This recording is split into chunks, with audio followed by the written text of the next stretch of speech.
Hi guys, welcome to my channel. ನಿನ್ನ ಜೊತೆ ನನ್ನ ಕತೆ. ನಾಳೆಯ ಸಂಚಿಕೆಯಲ್ಲಿ ಏನಾಗುತ್ತೆ ನೋಡೋಣ ಬನ್ನಿ. ಶುರುವಿನಲ್ಲಿ ಈ ಕಡೆ ನಚ್ಚಿಗೆ ಇಲ್ಲಿ ಫಸ್ಟ್ ನೈಟ್ ಏರ್ಪಾಟ್ ಮಾಡಿರ್ತಾರೆ. ಇದನ್ನೆಲ್ಲ ಇಲ್ಲಿ ಅಜಿತ್ ಮತ್ತು ಭೂಮಿನೇ ಏರ್ಪಾಟ್ ಮಾಡಿರ್ತಾರೆ. ಆಗ ಮತ್ತೆ ಈ ಕಡೆ ಭೂಮಿಗಂತೂ ತುಂಬಾ ಖುಷಿ ಆಗ್ತಾ ಇರುತ್ತೆ. ಈ ಕಡೆ ಭೂಮಿ ಇಲ್ಲಿ ಕಾನ್ಸ್ಟೇಬಲ್ ಕಲಿಯೋಕ್ಕಂತ ಹೋಗ್ತಾ ಇರ್ತಾರೆ. ಆದರೆ ಮನೇಲಿ ಯಾರಿಗೂ ಕೂಡ ಕಳಿಸೋಕ್ಕೆ ಇಷ್ಟನೇ ಇರ್ತಾ ಇರಲಿಲ್ಲ. ಆಗ ಶಾರದಾ ಅಂತೂ ಭೂಮಿ ನೀನು ಹೋಗ್ಬೇಡ ಭೂಮಿ ಹೋಗಬೇಡ ಅಂತ ಹೇಳ್ತಾ ಇರ್ತಾರೆ. ಅಯ್ಯೋ ಶಾರದಮ್ಮ, ನಾನು ಆದಷ್ಟು ಬೇಗ ಬರ್ತೀನಿ, ನಿಮ್ಮ ಬಿಟ್ಟು ಎಲ್ಲೂ ಹೋಗಲ್ಲ, ನಾನು ಕಲಿಬೇಕಲ್ವಾ, ನನ್ನ ಆಸೆ ಈಡೇರಲೇಬೇಕಲ್ವಮ್ಮ, ಅದಕ್ಕೆ ನಿಮ್ಮ ಸಪೋರ್ಟು ಇರಬೇಕು ಅಂತ ಹೇಳಿ ಭೂಮಿ ಹೇಳ್ತಾ ಇರ್ತಾರೆ. ಆಗ ನಚ್ಚಿ ಮತ್ತು ಇಲ್ಲಿ ಅಂಜು ಇಬ್ಬರೂ ಕೂಡ ಒಳಗಡೆ ಕಳಿಸ್ತಾರೆ. ಆಗ ಈ ಕಡೆ ರೂಮ್ನಲ್ಲಿ ಅಜಿತ್ ಮತ್ತು ಈ ಭೂಮಿ ಇಬ್ಬರು ಕೂಡ ಜೊತೆಯಾಗಿರ್ತಾರೆ. ಆಗ ಭೂಮಿ ಅಂತೂ ಅಯ್ಯೋ ದೇವ್ರೆ ಏನು ಮಾಡಲಿ, ಯಾಕೋ ಸಾಹೇಬ್ರನ್ನ ಬಿಟ್ಟು ಹೋಗೋಕ್ಕೆ ಮನಸ್ಸೇ ಇಲ್ಲ. ಸಾಹೇಬ್ರೆ, ನಾಳೆ ಬೆಳಿಗ್ಗೆ ನಾನು ಹೋಗ್ತಾ ಇದ್ದೀನಿ, ಎಲ್ಲ ಲಗೇಜು ರೆಡಿ ಮಾಡ್ಕೊಂಡಿದ್ದೀನಿ, ಏನೋ ಗೊತ್ತಿಲ್ಲ, ಏನಾದರೂ ಹೇಳೋದಿದ್ರೆ ಹೇಳಿಬಿಡಿ ಸಾಹೇಬ್ರೆ, ಮತ್ತೆ ನಾನು ಸಿಗ್ತೀನೋ ಇಲ್ವೋ ಅಂತ ಭೂಮಿ ಹೇಳ್ತಾರೆ. ಭೂಮಿ ಯಾಕಂಗೆ ಮಾತಾಡ್ತಾ ಇದೆಯಾ, ನನಗೆ ತುಂಬ ನೋವಾಗ್ತಾ ಇದೆ ಭೂಮಿ, ನೀನು ನನ್ನ ಬಿಟ್ಟು ಹೋಗ್ತೀಯಾ ಭೂಮಿ ಅಂತ ಅಜಿತ್ ಹೇಳ್ತಾರೆ. ಆಗ ತಿರುಗಿ ಭೂಮಿ ಏನಾಯಿತು ಸಾಹೇಬ್ರೆ, ಯಾಕೆ ಈ ರೀತಿ ಮಾತಾಡ್ತಾ ಇದ್ದೀರಾ ಅಂತ ಭೂಮಿ ಕೇಳ್ತಾರೆ. ಭೂಮಿ ಗೊತ್ತಿಲ್ಲ, ನಿನ್ನನ್ನು ಎಲ್ಲಿ ಕಳ್ಸೋಕ್ಕೂ ನನಗೆ ಮನಸ್ಸಾಗ್ತಾ ಇಲ್ಲ ಭೂಮಿ, ಒಟ್ಟಿನಲ್ಲಿ ನಮ್ಮ ಮದುವೆ ಕಾಂಟ್ರಾಕ್ಟು ಕೂಡ ಮುಗ್ತಾ ಬಂತು, ಅದೇ ಅಲ್ಲದೆ ನೀನು ಕೂಡ ನನ್ನ ಬಿಟ್ಟು ಹೋಗ್ತಾ ಇದ್ರೆ ನೀನು ವಾಪಸ್ ಬರ್ತೀಯೋ ಇಲ್ವೋ ಅಂತ ನನಗೆ ಭಯ ಆಗ್ತಾ ಇದೆ ಭೂಮಿ ಅಂತ ಅಜಿತ್ ಹೇಳ್ತಾರೆ. ಒಂದೇ ಒಂದು ಸರಿ ಹೋಗಬೇಡ, ನನ್ನ ಜೊತೆನೇ ಇರು, ನಾನು ನಿನ್ನ ಪ್ರೀತಿ ಮಾಡ್ತಾ ಇದ್ದೀನಿ, ನೀನಂದರೆ ನನಗೆ ಪ್ರಾಣ ಅಂತ ಹೇಳಿ ಸಾಹೇಬ್ರೆ, ನಾನು ಇಲ್ಲೇ ಇದ್ಬಿಡ್ತೀನಿ ಅಂತ ಭೂಮಿ ತನ್ನ ಮನಸ್ಸಲ್ಲಿ ಅನ್ಕೊತಾ ಇರ್ತಾರೆ.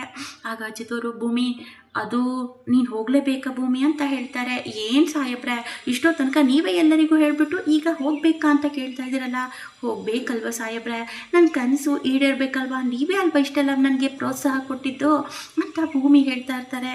ಸಾಹೇಬ್ರೆ, ಆದರೂ ತುಂಬ ಬೋರ್ ಆಗ್ತಾಯಿದೆ, ನಿಮ್ಮನ್ನು ಬಿಟ್ಟು ಹೋಗೋಕ್ಕೆ ಮನಸ್ಸೇ ಇಲ್ಲ ಸಾಹೇಬ್ರೆ, ಇಲ್ಲೇ ಎಲ್ಲಾದರೂ ಕೋಚಿಂಗ್ ಕಲಿಬೋದಿತ್ತು, ಆದರೆ ಹೋಗಲೇಬೇಕಲ್ವಾ ಅಂತ ಇಲ್ಲಿ ಭೂಮಿ ಹೇಳ್ತಾ ಇರ್ತಾರೆ. ಆಗ ಅಜಿತ್ ಅವರು ಭೂಮಿ ಇನ್ನೊಂದು ಸರಿ ಯೋಚನೆ ಮಾಡು, ನನ್ನ ಬಿಟ್ಟು ಹೋಗ್ತೀಯ ಭೂಮಿ ನೀನು ಅಂತ ಅಜಿತ್ ಕೇಳ್ತಾ ಇರ್ತಾರೆ. ಆಗ ಭೂಮಿ ಅಜಿತನ್ನೇ ನೋಡಿ ಸಾಹೇಬ್ರೆ ಏನೋ ಅಂದ್ರಿ ಅಲ್ವಾ ಅಂತ ಹೇಳ್ತಾರೆ. ಹೌದು ಭೂಮಿ, ನನ್ನ ಬಿಟ್ಟು ನೀನು ಹೋಗ್ತೀಯಾ ಅಂತ ಅಜಿತ್ ಕೇಳ್ತಾರೆ. ಸಾಹೇಬ್ರೆ, ನಿಮ್ಮನ್ನು ಬಿಟ್ಟು ಯಾಕೆ ಹೋಗ್ತೀನಿ, ನಾನು ಮತ್ತೆ ಬರ್ತೀನಿ ಸಾಹೇಬ್ರೆ ಅಂತ ಭೂಮಿ ಹೇಳ್ತಾರೆ. ಭೂಮಿ ಯಾಕೋ ಗೊತ್ತಿಲ್ಲ, ತುಂಬ ಭಯ ಆಗ್ತಾಯಿದೆ ನೋಡು, ನನ್ನ ಹಾರ್ಟು ಡಬಡವ ಅಂತ ಬಡ್ಕೊತಾ ಇದೆ, ನೀನು ಬಿಟ್ಟಿರೋಕ್ಕೆ ಶಕ್ತಿನೇ ಇಲ್ಲ ಭೂಮಿ ನನಗೆ ಅಂತ ಅಜಿತ್ ಹೇಳ್ತಾ ಇರ್ತಾರೆ. ಆಗ ಭೂಮಿಗಂತೂ ತುಂಬ ಖುಷಿ ಆಗ್ತಾ ಇರುತ್ತೆ. ಅಂದರೆ ಸಾಹೇಬ್ರಿಗೆ ನನ್ನ ಮೇಲೆ ಬೆಟ್ಟದಷ್ಟು ಪ್ರೀತಿ ಇದೆ, ಆದರೆ ಹೇಳ್ಕೊತಾ ಇಲ್ಲ ಅಷ್ಟೇ, ಇವಾಗ ಬಾಯಿ ಬಿಡ್ತಾ ಇದ್ದಾರೆ. ಸಾಹೇಬ್ರೆ, ನೀವು ಹೇಳ್ತಾ ಇರೋದು ನಿಜನಾ, ನಾನು ಬಿಟ್ಟಿರೋ ಶಕ್ತಿ ನಿಮಗಿಲ್ವಾ ಸಾಹೇಬ್ರೆ ಅಂತ ಕೇಳ್ತಾರೆ. ಇಲ್ಲ ಭೂಮಿ, ಅದೇನೇ ಹೇಳು ಭೂಮಿ, ಇಷ್ಟು ದಿನ ನಿನ್ನನ್ನು ನಾನು ದೂರದಲ್ಲಿದ್ದೆ ನಿನ್ನ ಪ್ರೀತಿ ಮಾಡ್ತಾ ಇದ್ದೀನಿ ಭೂಮಿ, ಭೂಮಿ ನೀನು ಒಂದು ಕ್ಷಣ ಇಲ್ಲ ಅಂದರೆ ನನಗೆ ಶಕ್ತಿನೇ ಇಲ್ಲ ಭೂಮಿ ಅಂತ ಅಜಿತ್ ಹೇಳ್ತಾ ಇರ್ತಾರೆ. ಅಜಿತ್ಗೆ ಇಲ್ಲಿ ಭೂಮಿನೇ ಮನಸ್ವಿನಿ ಅನ್ನೋದು ಕೂಡ ಗೊತ್ತಾಗಿದೆ. ಯಾಕಂದರೆ ಶಾರದವರು ಅಜಿತ್ ಹತ್ರ ಬಂದು ಭೂಮಿನೇ ನನ್ನ ಮಗಳು, ಭೂಮಿ ನನ್ನ ಮನಸ್ವಿನಿ ಅಂತ ಕೂಗಿ ಹೇಳಿರ್ತಾರೆ. ಆಗ ಅಜಿತ್ಗೂ ಕೂಡ ಅದೆಲ್ಲ ಅರ್ಥ ಆಗ್ತಾ ಇರುತ್ತೆ. ಅಂದರೆ ಭೂಮಿ ಬೇರೆ ಯಾರೂ ಅಲ್ಲ, ಶ್ರವಣ್ ಮಾವನ ಮಗಳೇ, ಆದಷ್ಟು ಬೇಗ ಅದನ್ನು ಕಂಡುಹಿಡಿದು ಭೂಮಿ ಇದೇ ಮನೆಯವಳು ಅಂತ ಎಲ್ಲರ ಮುಂದೆ ನಿರೂಪಿಸಬೇಕು ಅಂತ ಅಜಿತ್ ಕೂಡ ಕಾಯ್ತಾ ಇರ್ತಾರೆ. ಆಗ ಎಲ್ಲರೂ ಕೂಡ ಮಲಗಿದ್ರೆ ಭೂಮಿ ಮಾತ್ರ ನಿದ್ದೆನೇ ಬರಲ್ಲ ಭೂಮಿಗೆ. ಈ ಕಡೆ ಅಜಿತನೇ ನೋಡ್ತಾ ಇರ್ತಾರೆ. ಅಜಿತು ಕೂಡ ಭೂಮಿನೇ ನೋಡ್ತಾ ಇರ್ತಾರೆ. ಏನು ಸಾಹೇಬ್ರೆ ಇಷ್ಟೊತ್ತಾಯಿತು ಮಲಗಲ್ವಾ ಅಂತ ಕೇಳ್ತಾರೆ. ಅದು ಭೂಮಿ ಅಂತ ಹೇಳಕ್ಕೆ ಹೋಗ್ತಾರೆ. ಆಗ ಈ ಕಡೆ ಅಜಿತ್ ಮತ್ತು ಭೂಮಿಗೆ ಫಸ್ಟ್ ನೈಟ್ ಮಾಡಬೇಕು ಅಂತ ಹೂವಿನ ಅಲಂಕಾರನೂ ಕೂಡ ಹಾಕಿರ್ತಾರೆ.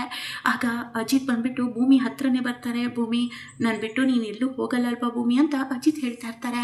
ಆಗ ಭೂಮಿ, ಸಾಹೇಬ್ರೆ, ನಾನು ನಿಮ್ಮ ಹೆಂಡತಿ, ನಿಮ್ಮನ್ನು ಬಿಟ್ಟು ಎಲ್ಲಿ ಹೋಗ್ತೀನಾ, ನಿಮ್ಮ ಜೊತೆನೇ ಇರ್ತೀನಿ ಸಾಹೇಬ್ರೆ, ಯಾವುದೇ ಕಾರಣಕ್ಕೂ ನಮ್ಮಿಬ್ಬರನ್ನ ದೂರ ಮಾಡೋಕ್ಕೆ ಯಾರಿಂದನೂ ಆಗಲ್ಲ ಸಾಹೇಬ್ರೆ ಅಂತ ಹೇಳ್ತಾರೆ. ಆಗ ಭೂಮಿ ಇನ್ನೇನು ಬೀಳಬೇಕು ಅನ್ನೋಷ್ಟರಲ್ಲಿ ಅಜಿತ್ ಭೂಮಿನ ಗಟ್ಟಿಯಾಗಿ ಹಿಡ್ಕೊತಾರೆ. ಆಗ ಭೂಮಿ ಅಜಿತ್ ಕಣ್ಣುಗಳನ್ನೇ ನೋಡ್ತಾ ಇದ್ರೆ ಇಬ್ಬರು ಕೂಡ ಒಬ್ಬರನ್ನೊಬ್ಬರು ಬೆರ್ತೋಗಿರ್ತಾರೆ. ಆಗ ಅಜಿತ್ ತುಂಬ ಖುಷಿ ಆಗ್ತಾರೆ. ಭೂಮಿ ನಿಜವಾಗ್ಲೂ ನಂಬಕ್ಕಾಗ್ತಾ ಇಲ್ಲ ಭೂಮಿ, ನೀನು ನನ್ನನ್ನು ಎಷ್ಟು ಪ್ರೀತಿ ಮಾಡ್ತಾ ಇದ್ದೀನಿ ಗೊತ್ತಾ, ಬೆಟ್ಟದಷ್ಟು ಪ್ರೀತಿ ಮಾಡ್ತಾ ಇದ್ದೀನಿ ಭೂಮಿ ಅಂತ ಹೇಳ್ತಾರೆ. ಆಗ ಭೂಮಿನೂ ಕೂಡ ನಂದು ಅಷ್ಟೇ ಸಾಹೇಬ್ರೆ, ನಾನು ನಿಮ್ಮನ್ನ ಅಷ್ಟು ಪ್ರೀತಿ ಮಾಡ್ತಾ ಇದ್ದೀನಿ ಅಂತ ಹೇಳ್ತಾರೆ. ಇಬ್ಬರು ಒಬ್ರನ್ನೊಬ್ರು ಒಂದಾಗ್ತಾ ಇರ್ತಾರೆ. ಆದರೆ ಇದೆಲ್ಲ ಅಜಿತ್ ಕನಸಾಗಿರುತ್ತೆ. ಈ ಕಡೆ ಭೂಮಿ ಅಂತೂ ಬೆಳಿಗ್ಗೆನೇ ಎದ್ದು ಎಲ್ಲ ಹೊರಡಬೇಕು, ರೆಡಿ ಮಾಡ್ಕೋಬೇಕು ಅಂತ ಬೇಗನೆ ಎಲ್ಲ ಕೆಲಸ ಮುಗಿಸ್ತಾ ಇರ್ತಾರೆ.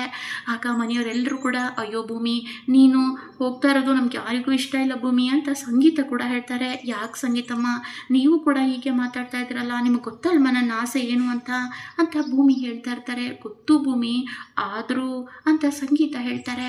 ಆಗ ಈ ಕಡೆ ಶಾರದಾ ಅಂತೂ ಭೂಮಿ ಕೈ ಹಿಡ್ಕೊಂಡು ಹೋಗಬೇಡ ಅಂತ ತಡಿತಾ ಇರ್ತಾರೆ. ಆಗ ಅಜಿತ್ ಅವರು, ಭೂಮಿ ಹೋಗಬೇಡ ಭೂಮಿ, ನನ್ನ ಬಿಟ್ಟು ಹೋಗಬೇಡ ಭೂಮಿ, ಒಂದೇ ಒಂದು ಸರಿ ಹೇಳು ಭೂಮಿ, ಹೋಗಲ್ಲ ಅಂತ ಹೇಳು ಭೂಮಿ ಅಂತ ಅಜಿತ್ ಕೇಳ್ಕೊತಾ ಇರ್ತಾರೆ. ಆಗ ಭೂಮಿನೂ ಕೂಡ, ಸಾಹೇಬ್ರೆ ನೀವು ಇಲ್ಲೇ ಇರಿ ಅಂತ ಹೇಳಿ ಸಾಹೇಬ್ರೆ, ನಾನು ಇಲ್ಲೇ ಇದ್ಬಿಡ್ತೀನಿ ಸಾಹೇಬ್ರೆ ಅಂತ ಭೂಮಿನೂ ಕೂಡ ಅಜಿತ್ನೇ ನೋಡ್ತಾ ಇರ್ತಾರೆ. ಮುಂದೆ ಏನಾಗುತ್ತೆ, ಅಜಿತ್ ಕನಸು ನನಸಾಗುತ್ತಾ, ಭೂಮಿ ಹೋಗಲ್ವಾ? ಹಾಗೆ ಅಜಿತ್ ಇಲ್ಲಿ ಮನಸ್ವಿನಿ ಅಂತ ಕಂಡುಹಿಡೋಕೆ ಒಂದು ಹೊಸ ಆಯುಧನೇ ಪ್ರಯೋಗ ಮಾಡಿದ್ದಾರೆ. ಖಂಡಿತವಾಗ್ಲೂ ಭೂಮಿನೇ ಮನಸ್ವಿನಿ ಅಂತ ಗೊತ್ತಾಗಿ ಮನೆಯವ್ರ ಮುಂದೆ ಸಾಬೀತು ಮಾಡಕ್ಕೆ ಹೊರಡ್ತಾರೆ. ಮುಂದಿನ ವಿಡಿಯೋದಲ್ಲಿ ಏನಾಗುತ್ತೆ, ಎಲ್ಲವೂ ಕೂಡ ಅಜಿತ್ ಅಂದ್ಕೊಂಡಾಗೆ ಆಗುತ್ತಾ ಅಂತ ಕಾದು ನೋಡೋಣ. ವಿಡಿಯೋ ಇಷ್ಟ ಆದಲ್ಲಿ ಒಂದು ಲೈಕ್ ಮಾಡೋ ಮಾತ್ರ ಮರಿಬೇಡಿ guys. Thank you so much.